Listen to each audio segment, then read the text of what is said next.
Mystery is my hobby.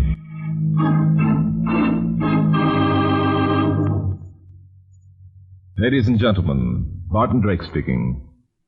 This week I've selected for our drama case history number 134 from my book, Mystery is My Hobby. I call it Death Goes Before Pride.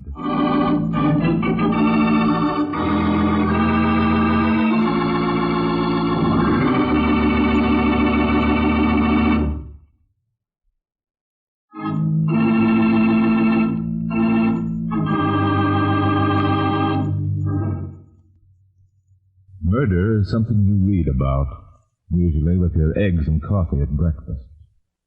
Murder is something that usually happens to someone else. It doesn't come to you or your friends. Usually, that is. But not always. Take the case of Vincent Martin and his wife Isabel, for instance. And that morning that I received the...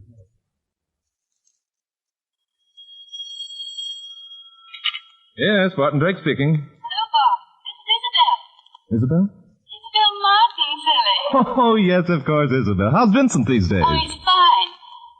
Bart, I wish you'd do me a tremendous favor. Anything within reason, my dear. Well, we're having a weekend at our place in the Adirondacks. I do wish you'd join us. Oh, well, that's awfully nice of you, Isabel, but a friend of mine and I were planning a little fishing trip up in the Poconos. I hate to disappoint him. Bring him along. There's excellent fishing here. No. He's a policeman, Inspector Noah Danton. All the better. There's an outside chance we may need him. Don't tell me this is something serious, Isabel. I don't know. Something pretty nearly impossible to believe has happened to me.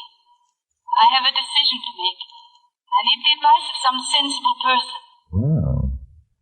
Well, all right, at least I'll ask the inspector. Oh, thanks, Bart. I'll tell you all about it when... Oh, I'll have to hang up now, Bart. Someone's just come in who wants to use the phone. See you in the morning, Bart. Bye. Oh, just a minute, Isabel. Could be... Well, maybe the inspector will like the Adirondacks better than the Poconos anyway.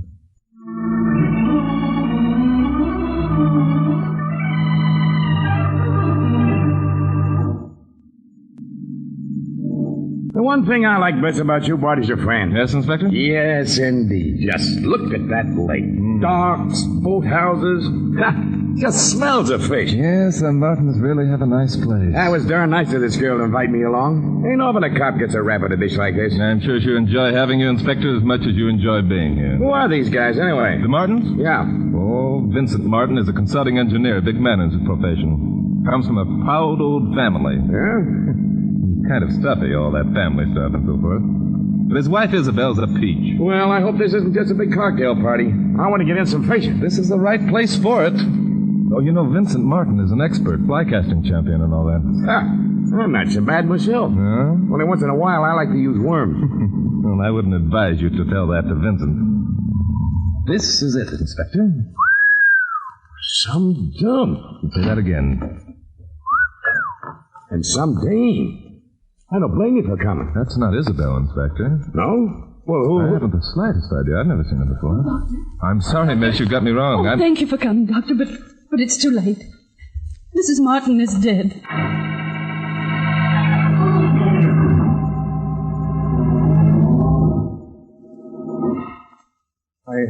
I hadn't expected you, Bart. That's strange, Vincent. Isabel invited me down by phone last night. Yes, we just arrived last night.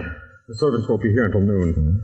Oh, by the way, this is Pat Baker, Mr. Drake, my research assistant. I thought you were the doctor. Yes, I called the doctor. I can't understand why he hasn't arrived. Oh, you'll tell, Doctor. You never can depend on him. Do you know Stuart, Bart? Harold Stewart. Isabel and Harold were on the municipal housing committee together. How do you do, sir? Who's this guy with you? Inspector Noah Danton of the New York Police. Police? And now that you've complied with all the niceties, will you please tell me what happened to Isabel? She's dead, Bart. Drowned. Good heavens, no. How? Well, there wasn't anything to do this morning, so Isabel decided to go canoeing. I got out some tackle out of the boathouse and was fly casting down there in the point. You can see it from here, Bart. Yeah? Isabel was just a little distance offshore, right opposite me. Suddenly, I don't know what happened, but Isabel streamed in the canoe and over... She was in the water. It was awful, Bart. Couldn't she swim? No, she couldn't. You know that, don't you, Bart? Yes, I remember. Well, why didn't you go in after him? Why, I tried to. I had on hip boots. I tried to unbuckle them, and I got them all fouled up, so I went in anyway.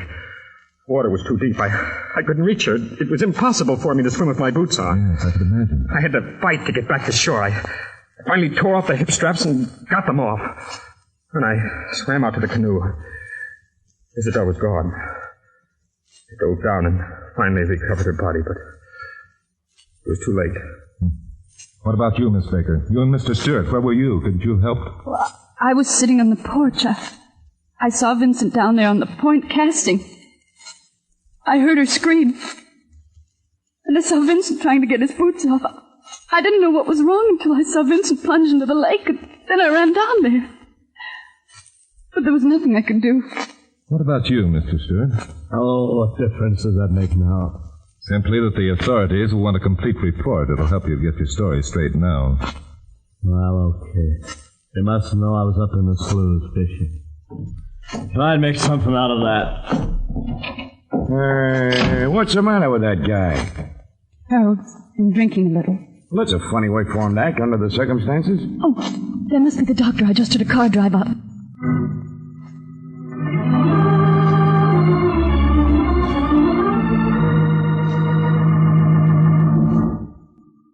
You're certain she died by drowning, Doctor? Oh, yes. Yes, there's no question about that. What about this bump here on the back of her head? Well, I doubt if it would have caused unconsciousness. Probably hit her head on the side of the canoe when she went over. Yes, I guess you're right. Well, there's nothing I can do. I'll notify the coroner. Yes, thank you, Doctor. That's a pity. I knew Mrs. Martin very well. That Harold Stewart guy gets me down, Bart. I don't get his pitch. Yes, he does act odd. I'm wondering if he's trying to tip me off to something, or he's trying to find out something. I can't figure out which. He's a drunken bum, if you ask me. Inspector, here he comes now. Yeah, he's been at the bottle again. All right, copper. You've been asking me questions. Now it's my turn. Yeah? How does it happen that you and your cop friend happened to drop in here just at this time? We were invited, Mr. Stewart. Yeah? By whom? Isabel invited us. She called me up on the phone last evening. You know why she called you? No, I'm sorry I don't. Okay, I'll tell you. Did you ever hear of unrequited love and pride? It's a bad mix. What do you mean? Well, it does things to otherwise intelligent people. Oh, here comes Vince. How'll they go? Oh, wait a minute. No, this is very interesting, Mr. Stewart. I'd like to know more about this. Yeah. I imagine you would. I thought you were famous for things like that, Mr. Drake. What more do you need? He's a nasty guy. You have to excuse Mr. Stewart, gentlemen. He's been drinking. That's obvious. But if he don't watch his tongue, he's going to talk himself into a good smack in the chops. What is Mr. Stewart doing here, Vincent? Is he a special guest? I thought I told you. Isabel and Harold were on the Municipal Housing Committee. Harold was chairman, and Isabel was secretary. You say were? Yes. Isabel had resigned. We invited Harold up for the weekend as a sort of a parting gesture. Had Harold Stewart been drinking when he arrived here last night? Well, I don't know. Yes. I guess he had been at that. Vincent, which of those canoes down there on the dock was Isabel using? Why, the blue one. Why do you ask? I think the inspector and I will go down and have a look at it.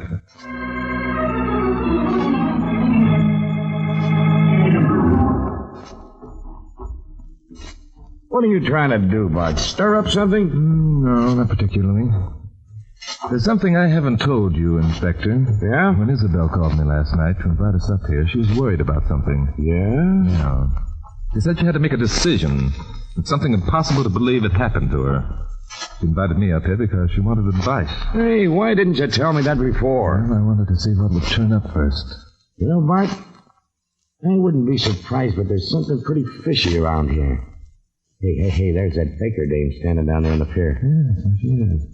Good afternoon, Miss Baker. Oh, it's you, Bob. Aren't you lonesome down here all by yourself? I had to get away. Isabel's death. It was such a shock. Yes, it was. However, I'm glad you're here. I wanted a few words with you alone. What about? Do you know just where Harold Stewart was when the accident happened? I don't know exactly, but I guess he'd been fishing. Because when Vince and I brought Isabel's body up to the house, it came in all wet and muddy. And he was carrying his casting rod.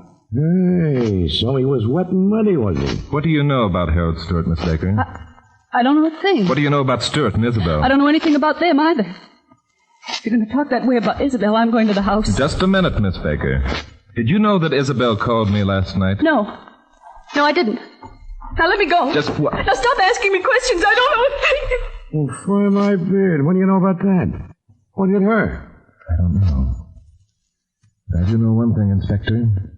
One of the three of them is lying. How do you figure that out? When Isabel called me last night, someone came into the room when she was phoning. I heard her speak to the person. As the servants haven't arrived yet, it must have been one of those three. And so far, none of them have admitted that they knew Isabel phoned me. Yeah, I guess you got something there. Well, Inspector, let's take a look at that canoe. Well, I can't figure why everybody's lying over just a simple accident. This blue one's the one, Inspector. Yeah. No, nothing here. A few scratches on the side here. Yeah, but there's lots of scratches. All canoes get scratched up. Yes, I think you are right. Well, I guess we might as well go back to the house. I want to have another talk with that Stewart chap. Hey, Bart, look at this. What, Inspector? This fishing rod leaning up against the boathouse. Ain't it a honey? Yes, indeed it is, Inspector. Must be the one Martin was using when his wife was drowned. What makes you think that? Well, the line's wet, isn't it? Yes, it is. I'll bet that reel costs at least $50. Mm-hmm. Me, I'd still rather use worms. Those plugs with all those hooks on them don't give a fish a sporting chance. Yes, Inspector. That silver wiggler is what is known in the best fishing circles as a killer. What was that? Another killer, Inspector. It came from the house.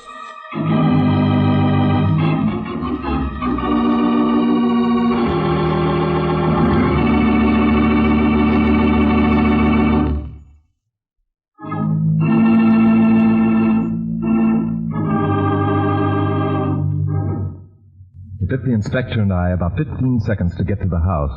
As we rushed in the door, Vincent Martin was just running down from upstairs. Bart, did you hear it too? Yes, Vincent. It sounded like a shot. I think it came from the living room. Well, come on, let's go in. Good Lord. It's Stewart. Yes.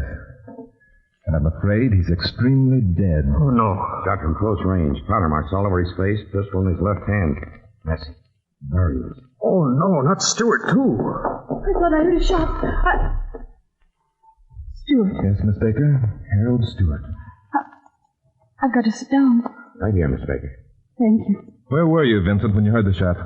Upstairs in my room, Bart. And you, Miss Baker? I was up in my room, too. How about that pistol in his left hand? Is this Stewart guy left-handed? How about that, Vincent? Why, Yes. Yes, perhaps he was. Well, as a matter of fact, he was. I noticed that much myself. I saw him light his cigarette with his left hand. Now that you mention it, I'm sure he was. Do either of you recognize the gun? Just a minute, I'll... Hey, don't pick up that gun, you... I'm sorry, it's too late now. you dumb moth. That's all right, Inspector. It's one of my guns, gentlemen. I have several around the house. Well, I guess that's it, Bart. The guy killed himself. Oh, this is too much. First Isabel and then this. What a fine mess this is going to be for the papers. Scandal, disgrace. Why? Why did this have to happen to me? I think a better question would be, why did Harold Stewart kill himself? I refuse to answer that. Enough harm's been done already. You'd better tell them, Vincent. You must tell them. No. If you don't tell them, I will. Pat, I forbid it. But there'll be less scandal if you make a clean breast of it, Vincent. Oh. Very well. Suppose you're right. Might as well know the whole dirty mess. At least I'll get it straight. That's better, Vincent. Stewart was madly in love with Isabel. He forced himself on her to the extent that she had to resign from his housing committee. And you still invited him up here? That was a misstatement. We didn't invite him here. He followed Isabel here. He insisted that she have a talk with him. Isabel refused. That's why she went for that canoe ride this morning, in order to avoid it. Now we're getting somewhere. The rest seems fairly evident. Stewart had been drinking heavily. Yeah, and he was probably brooding over Mrs. Martin's death. That's why he was so grumpy. You've asked me why he killed himself. Well, I suppose he gave way to a drunken impulse. Yeah, I've seen it happen lots of times. Yes, indeed. You know, it's strange how an ordinarily intelligent mind can go to pieces under the impact of a crisis with which it's not very familiar. What do you mean by that, Mr. Drake? I mean that murder is always unintelligent. Murder? Just why did you take so long in getting downstairs after the shot was fired, Miss Baker? Why, And you, Vincent, what took you so long? Why, I came downstairs at once. Oh, no, you didn't. You were coming down the stairs when the inspector and I came in the house. We had to come all the way from the boathouse. What's the idea, Bart? What is this? Why were you so long coming downstairs? Oh, what difference does it make? The difference between being guilty or not guilty, Vincent Martin.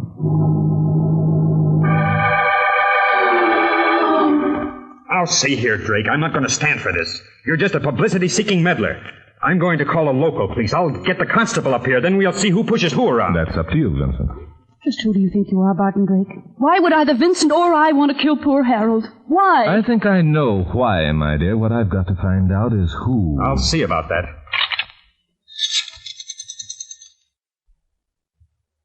Hello?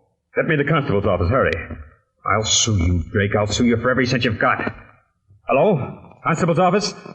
Send a man up here right away. Who? Where? Vincent Martin's place in Lake Maple. Yes, thanks. There. I'll get the real law around here. I'll shame you out of the country, Drake. I'll kick every book of yours off the bookshelves. But, are you sure you know what you're doing? I think I do, Inspector. Yes. But there's something in what this guy says. I can't see that you have any proof. Can't you, Inspector? Besides that, anybody can see that the guy committed suicide. Yes, I suppose that could be. Miss Baker, would you step into the other room with me, please? Now, wait a minute. She'll stay right here as long as you're accusing her. She doesn't have to. It's all right, Vincent. I don't mind. Well, thank you, Miss Baker. I can trust you to keep an eagle eye on Vincent, can't I, Inspector? Huh? Oh, yeah. Good. Well, I'm a bit surprised that you came willingly, Miss Baker. Bart, cut it out. Call me Pat. Of course, Pat. I wanted to come. I wanted to talk to you where Vince can't hear me. Oh, fine. You know how proud he is. You know how much his social position, his professional reputation means to him. Yes, Pat, I know that. Well, this is the truth, so help me. Isabel and Harold Stewart have been carrying on a shameful affair. Isabel and Stewart? Poor Vincent was crushed. He begged Isabel to stop, to give up Stewart. She just laughed at him. She taunted him. Well, why didn't he ask her for a divorce? He did. She said, oh, no. She wouldn't give up the ancient, honorable Martin name and the money that went with it. You understand, don't you, Bart? I understand that you're a very desirable woman, Pat. Bart. All right, my dear. That's enough. Bart. You can sit down now, my dear. Bart, you're hurting. I'll break your pretty little wrist if you don't give me that pistol in your pocket. Why, you beast! Nothing like a fond embrace to find out what a woman is wearing in her jacket pocket, is there, my dear? I could kill you, Bart. I'm sure you could. I found out something else, my dear. You yourself are in love with Vincent. I am no such thing. Oh, yes, you are. And you'd do anything to stop me from having him arrested, wouldn't you? Or having yourself arrested. You're crazy. Perhaps you're just stalling for time. Trying to get a break, any break. I don't see how you can... It was your lie about Isabel that tipped your hand, my dear. You failed to consider the fact that I knew Isabel. She wasn't the sort of person to carry on such an affair as you suggest, lady. If she'd fallen in love with Stewart, she'd have divorced Vincent just like that. Oh, now, stop. Don't make it any worse by putting on an act, my dear. Come on. We'll go back in the other room and have a talk with your lover.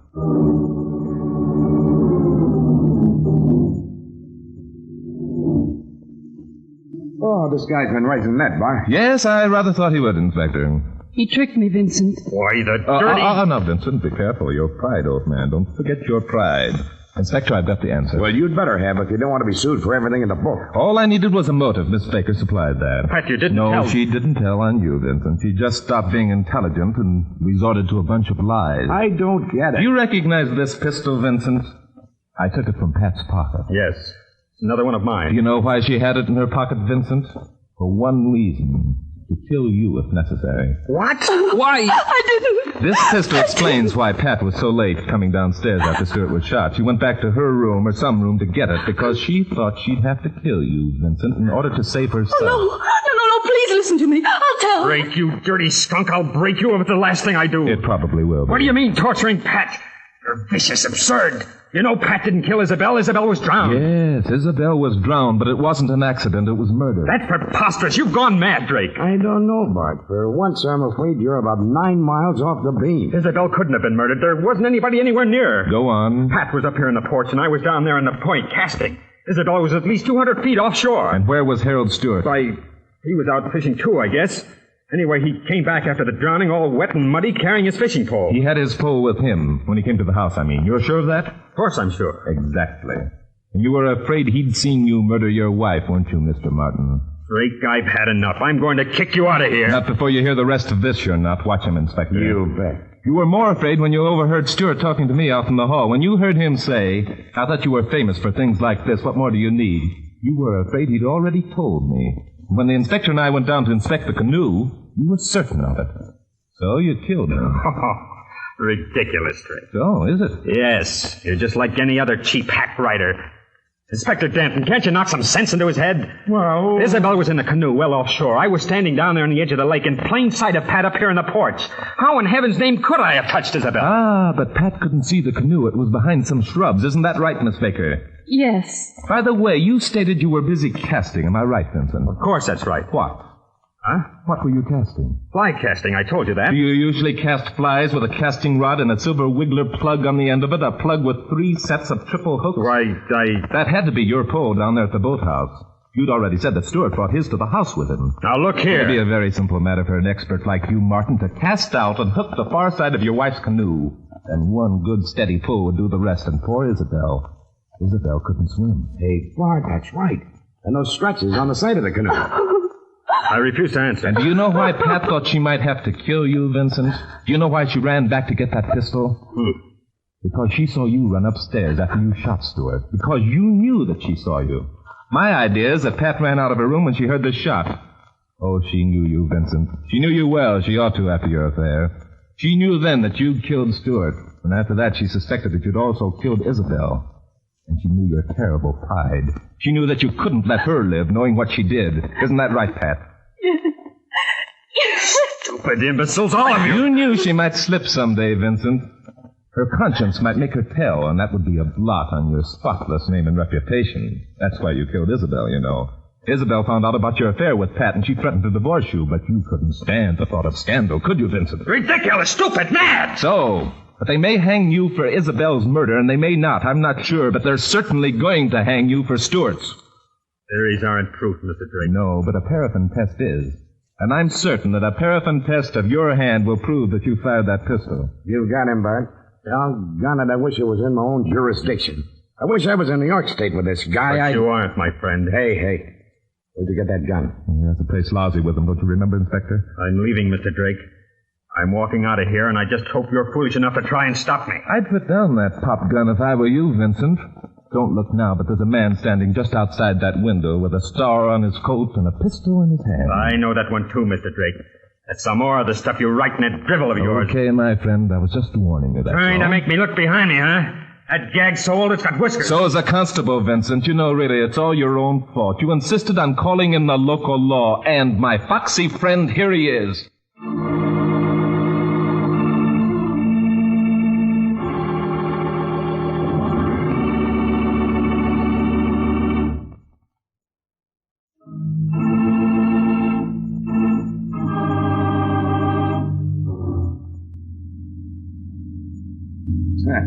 Lake Maple. Fine lot of fishing I did. Oh, calm down, Inspector. You enjoyed the weekend. You know you did. Oh, I see enough crime every day. You know, if people didn't fall in love, there wouldn't be half as much of it. Half as much of love, Inspector? No, crime. Oh, crime. How did you figure out that love motive, anyway? Oh, it was simple, Inspector. Pat tried so desperately to cover Vincent with her lies about Isabel that it all tied in with that conversation I had with Isabel. The decision she had to make was whether or not to divorce Vincent. And Vincent was the guy who walked into the room while she was phoning you. You're so right, Inspector. He knew we were on our way up here, and he had to kill her before we got there so she wouldn't do any talking. Sure, and Martin should have been in the living room when Stewart was shot before we got up from the boathouse. Sure. That's it, exactly. Instead, he ran back upstairs and came down again to make it look good. Sure. And he picked the gun up out of Stewart's hand so he'd get his prints all over it. Sure. That was to alibi the prints he'd gotten on it before. Prints he hadn't had time to wipe off. Mm-hmm, sure. Hey, Can't you say anything but sure? Sure. Hey, that left-handed business. Martin must have known all the time that Stewart was left-handed. He pretended he didn't just to make himself look all the more innocent. Sure. Inspector, the next time you go fishing, I suppose you really will go to the Poconos, huh? Sure. Well, I still think I'll catch the biggest fish by keeping mystery for a hobby.